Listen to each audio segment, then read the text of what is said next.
Raise your hand if you have met a customer in your life that you will never forget because they were just really bad customers. Uy, ayaw magtaas ng kamay. I'm sure you've met them, right? Or ito na lang, or colleagues. Have you met a colleague in your life wherein you kasumpa-sumpa? Right? Maybe not, maybe yes. But my point is this. Many of us will not have the perfect life. It is not a perfect life wherein every day, all of the customers will give you the easiest time of your life. It's not like that. We will never have a perfect life wherein every seatmate and every boss that you have is the most amazing person in this world. Life is not like that.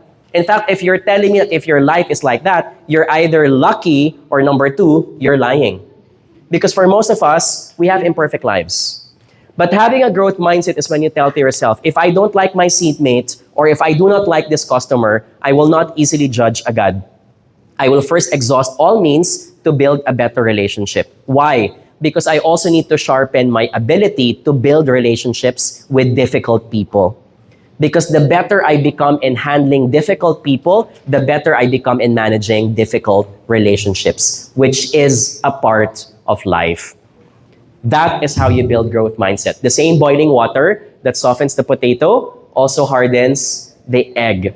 The same fire that melts the butter also toughens the steel. Madaming bagay sa mundo, unpredictable. But because ikaw ang bida ng story mo, you have to choose to become the victor, not the victim.